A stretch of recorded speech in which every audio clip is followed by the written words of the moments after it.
In August 2018, a San Francisco jury delivered one of the largest personal injury verdicts in American history. $289 million awarded to a dying school groundskeeper named Dewayne Lee Johnson.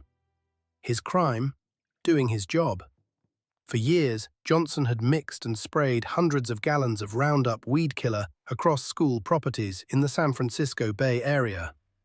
In 2014, he was diagnosed with terminal non-Hodgkin lymphoma.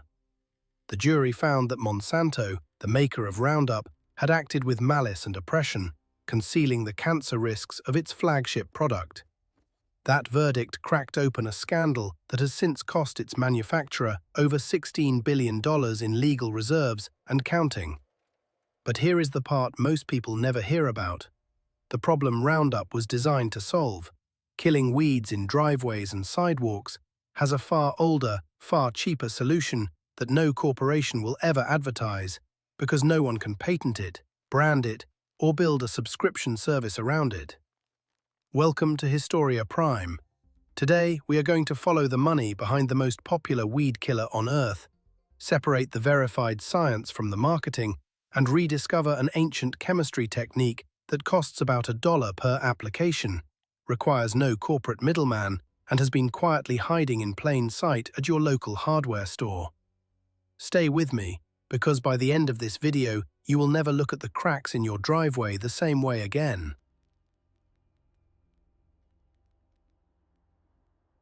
In 1970, an organic chemist named John E. Franz was working in Monsanto's agricultural division in St. Louis, Missouri.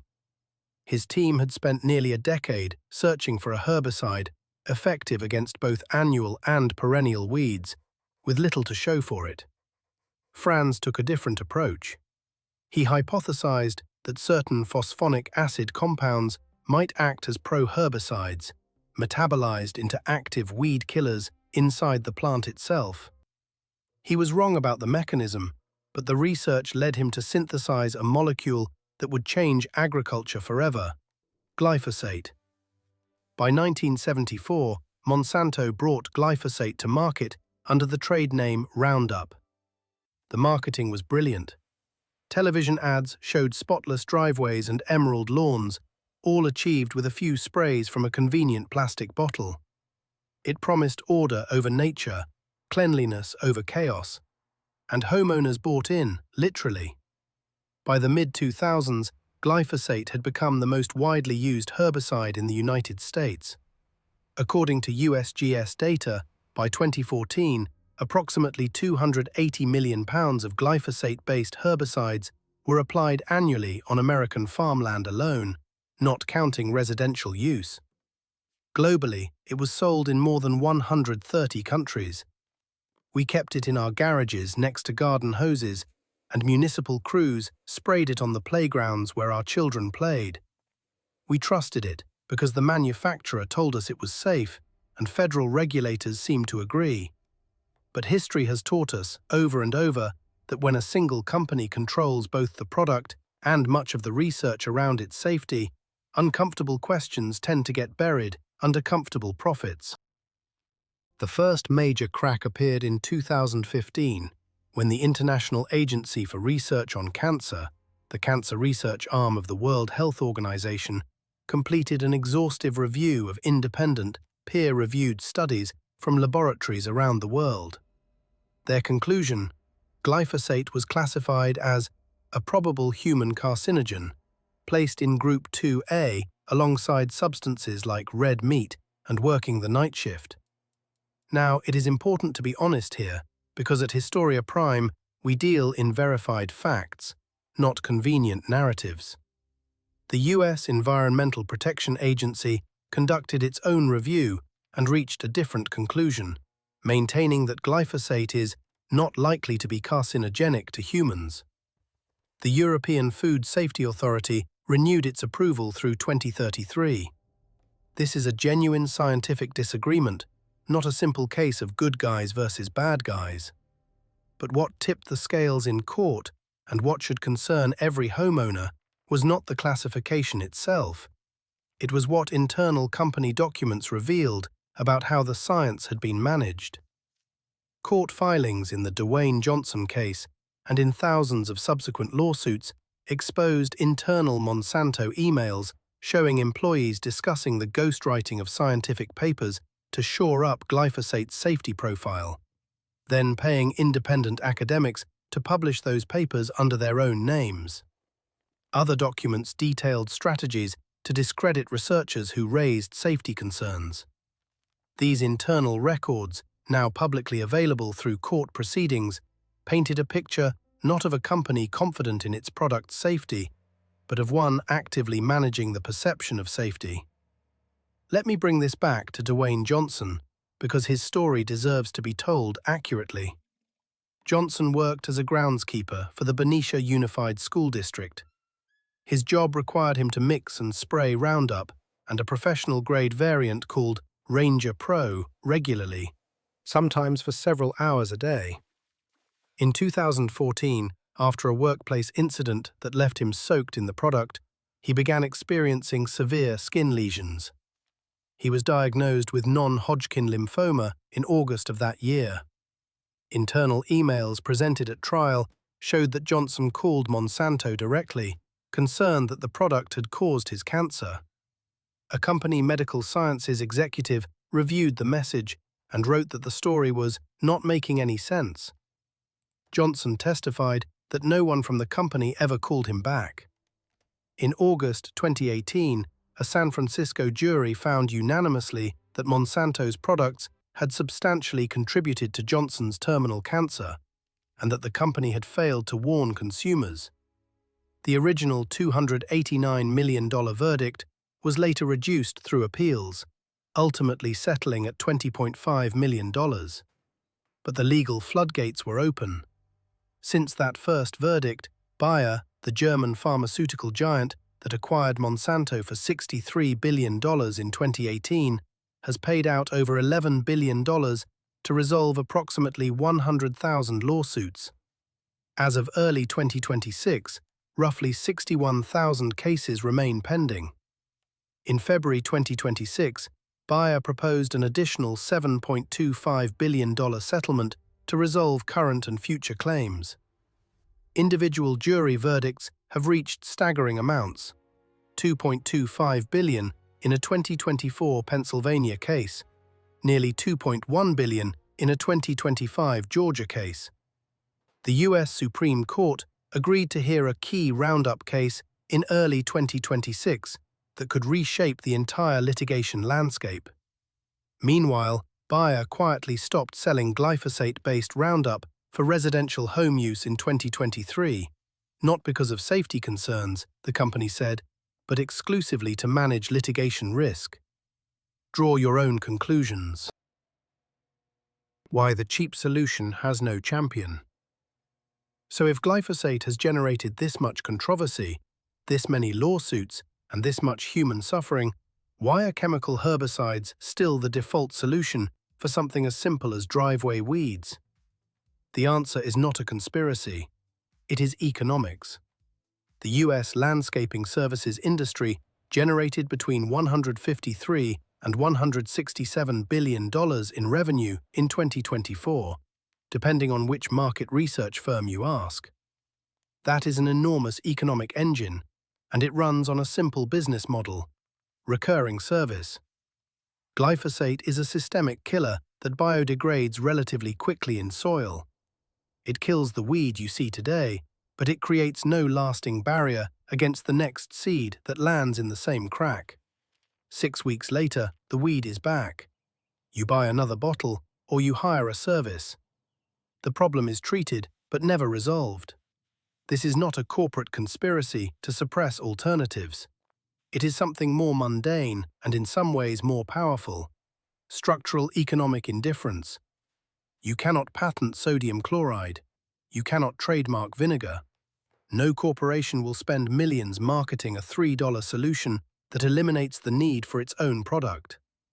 There is no marketing budget for salt, no recurring subscription model, no shareholder return. The cheap solution has no corporate champion, not because it was buried, but because no one profits from promoting it. And that is exactly why it falls to channels like this one to do the digging. Salt has been one of humanity's most powerful tools for thousands of years. It preserved food across civilizations, from ancient China to the Roman Empire, where soldiers were sometimes paid in salt, giving us the word salary. But salt's power to preserve comes from the same chemistry that makes it lethal to plants. It pulls water out of organic tissue through osmosis. There is a popular story that Roman generals salted the earth of Carthage after destroying the city in 146 BCE, ensuring nothing would ever grow there again.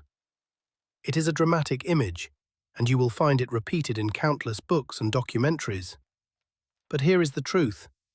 No ancient Roman historian who described the fall of Carthage, not Polybius, who was actually present at the siege, not Appian, who wrote the most detailed account, ever mentioned salt. The story first appeared in 19th century texts and entered mainstream academic literature through a 1930 edition of the Cambridge Ancient History. Historian R.T. Ridley dismantled the myth in a landmark 1986 paper in Classical Philology. The Romans did burn Carthage, they did enslave its people, and they did curse the ground. But the salting? That is a modern invention, likely borrowed from the biblical account of the destruction of Shechem in the Book of Judges. But here is what is not a myth. Salt's ability to kill plants and prevent regrowth in confined spaces is well-documented chemistry. And combined with high-concentration vinegar, it creates a remarkably effective weed-killing system for hardscape surfaces, one that lasts far longer than any spray-on herbicide. Here is the method, and it is straightforward. You need 3 things. First, horticultural vinegar at 20 to 30% acetic acid concentration. Do not use kitchen vinegar, which is only 5% and far too weak for established weeds. You can find horticultural vinegar at most garden centers. Second, industrial-grade sodium chloride, which is simply coarse salt, sold in large bags at hardware stores for ice removal or water softening. A 10-pound bag typically costs $2 to $4. Third, a few drops of ordinary liquid dish soap, which acts as a surfactant, breaking down the waxy coating on plant leaves so the vinegar can penetrate. On a dry, hot, sunny day, pour the industrial salt directly into the cracks, joints, and gaps of your driveway and sidewalks. Use roughly 2 tablespoons per foot of crack. Then spray the visible weeds with your vinegar and soap solution, coating the leaves thoroughly. The chemistry works on 2 fronts simultaneously. The 20% acetic acid burns through plant tissue on contact, rupturing cell walls and causing rapid dehydration. You will see wilting within hours. Meanwhile, the salt dissolves and seeps downward into the crack. Unlike glyphosate, which biodegrades, the sodium chloride remains embedded in the crevice. It creates a hypersaline zone where osmotic pressure continuously pulls moisture away from any new organic matter, making it extremely difficult for new seeds to germinate and establish roots. Is it permanent? Let me be precise, because overclaiming destroys credibility.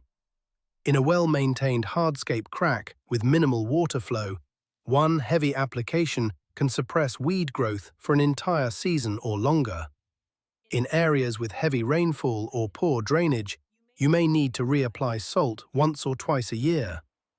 That is still dramatically longer lasting than glyphosate and at a fraction of the cost. But permanent and forever depend on your local conditions. Think of it as a long-duration barrier, not a one-time magical fix. Respect the chemistry, what salt cannot do. Now, here at Historia Prime, we believe that real knowledge comes with honest limitations. And I need you to hear this part clearly because the internet is full of videos that skip it. Salt does not discriminate. It kills everything green. If you apply this mixture in your garden beds, near your lawn, or within the root zone of trees and shrubs you value, it will damage or kill them. Salt degrades soil structure, collapses microbial diversity, and inhibits the nitrogen-fixing bacteria that keep soil fertile. Once salt contaminates productive soil, it can take years of rainfall and remediation to recover. Ancient civilizations understood this destructive power, which is exactly why the idea of salting the earth became such a powerful metaphor for total annihilation, even if the most famous example turned out to be a myth.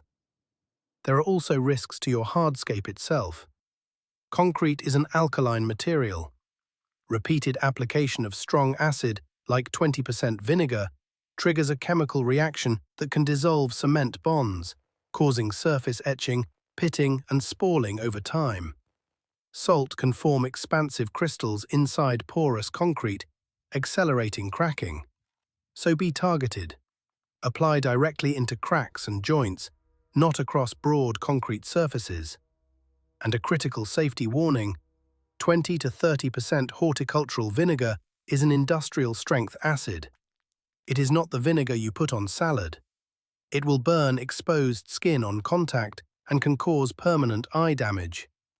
Every single time you handle it, wear chemical-resistant gloves, long sleeves, and proper eye protection. This is non-negotiable. Finally, know when this method is not the right tool. If your driveway has massive weed infestations growing through structural cracks, that may indicate a drainage problem or foundation issue that salt cannot fix. If weeds are invading areas near desirable plants, consider targeted manual removal or a consultation with a landscaping professional. And if you are dealing with large vegetated areas rather than hardscape cracks, salt is the wrong answer entirely. Let us bring this full circle. We started with a dying school groundskeeper in San Francisco and a $289 million verdict that cracked open one of the largest product liability sagas in history. That story is not over. As of early 2026, Bayer faces tens of thousands of active claims, has proposed a $7.25 billion settlement, and the US Supreme Court is weighing a case that could reshape how herbicide safety is regulated in America. But here is what I want you to take away from this video. The most expensive solution is not always the best one, and the cheapest solution is not always inferior. A few dollars worth of salt and vinegar, applied with knowledge and precision to the right surfaces, can solve a problem that a multi-billion-dollar industry has no financial incentive to solve for you. Not because they are hiding the answer, but because there is no profit in promoting it. That is the real lesson of history. The most powerful knowledge is often the most ordinary. Salt preserved civilizations. Vinegar cleaned Roman legions' wounds. And together, in the right hands, they can reclaim your driveway from the weeds that keep coming back. Knowledge is the best tool you will ever own. Use it wisely, use it safely, and share it with someone who needs it. If this video gave you something valuable, hit subscribe and share it with a homeowner who deserves to know. History has been hiding in plain sight. We just have to know where to look.